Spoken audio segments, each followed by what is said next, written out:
Mirasee.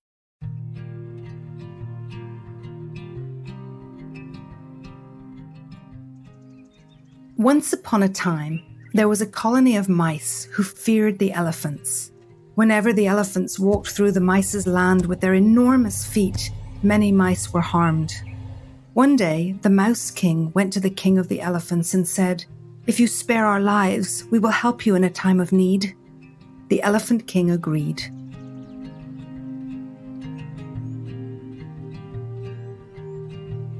Hi, I'm Lisa Bloom, the story coach, and you're listening to Once Upon a Business.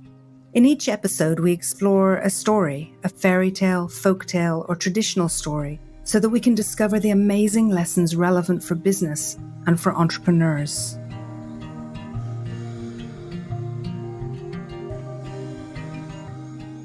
The Elephant King ordered the elephants to be careful, never to step on a single mouse. From that day forth, the elephants paid attention and lifted their huge legs carefully, never harming their tiny friends.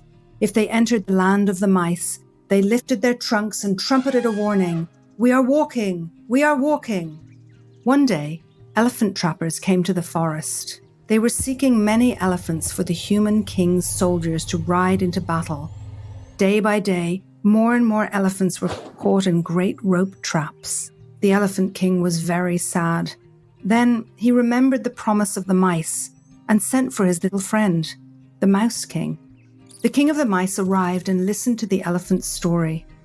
Then the Mouse King called all the mice together. Thousands and thousands of mice gathered to discuss how they might help the elephants. No one had forgotten how their huge friends had spared their lives. One clever mouse made a plan. All the mice rejoiced. The mice formed into little groups. Each group gnawed the ropes of a single trap with their tiny, sharp teeth. By morning, all the elephants were freed. Frustrated, the trappers left the forest.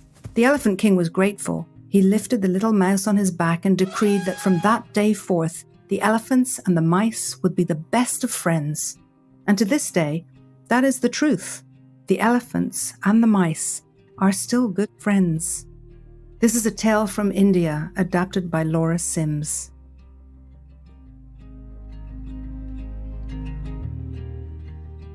If you've ever had a dog, you know that friendship exists between animals and people. But I particularly love the many traditional tales that talk about the friendship between different animals. In this story, there's a play on the physical size of these two animals, the elephant and the mouse, and the unlikely idea that they would have anything in common or any reason to be friends. Mouse symbolism is centered on the idea of having the ability to accomplish anything in life, regardless of your size, and they are adaptable creatures. In Native American mythology, mice are viewed as courageous and persistent. And then there's the elephant, an animal like no other, possessing great strength yet considered a gentle giant, who carries the wisdom and intelligence of the ages. Elephants represent many things. They're symbols of luck and prosperity, but they're also powerful beings that use their mighty strength to remove obstacles and negative forces.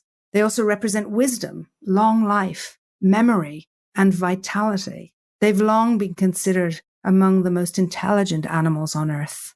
It's no wonder why these two animals work so well together in the story. Wisdom and resourcefulness are great companions. And this story speaks to partnership, to collaboration, and the idea that everyone has their own value to bring to a situation. This is a crucial awareness in business. It's hard to go it alone. Running a business is a lot of work, and it requires different skills and qualities to solve all kinds of problems. Like the elephant and the mouse, it's worth considering having partners for specific projects where different perspectives and talents are hugely valuable. It reminds me of an insight from the book Own It, The Power of Women at Work by Sally Krawcheck.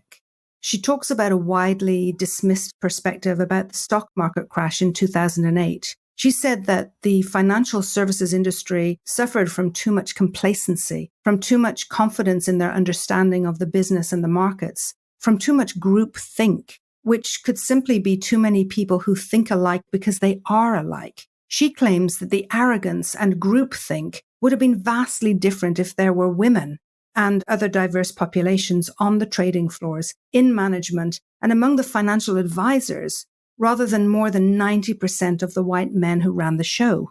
Diversity is not just the right thing to do, it's actually critical in business. This has been proven again and again. When we have different perspectives and different experiences to pull from, we do things better.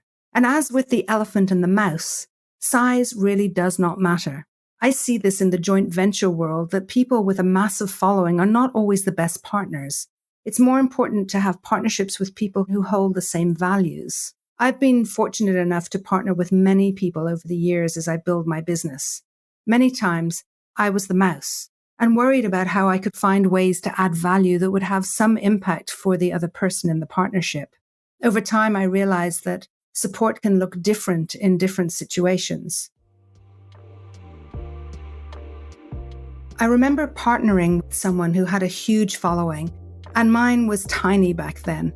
After I had pretty unsuccessfully promoted their event to my community, we got on a feedback call. I commented on what I had noticed in their webinar relating to a story they told. I had some suggestions. The partner was thrilled, and I offered to give more support relating to another event they were doing. Not only had I found a way to add value to the partner, but he was also enthusiastic about helping me out next time I needed support. At the end of the day, there's always a way to be a good friend and a good partner, no matter how different you seem to be. I like this lesson from the story. It helps me believe in a more benevolent business world and a more kind and thoughtful world in general. I'm Lisa Bloom, and you've been listening to Once Upon a Business. You can find out more about me at story-coach.com. That's story-coach.com. Once Upon a Business is part of the Mirasee FM podcast network, which also includes such shows as Making It and Course Lab. This episode of Once Upon a Business was produced by Cynthia Lamb. Mishi Lance and Jeff Govertson assembled the episode. Danny Inney is our executive producer. Post-production was by Post Office Sound.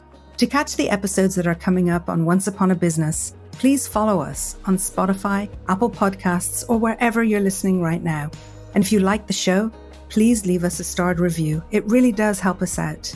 Thank you. We'll see you next time.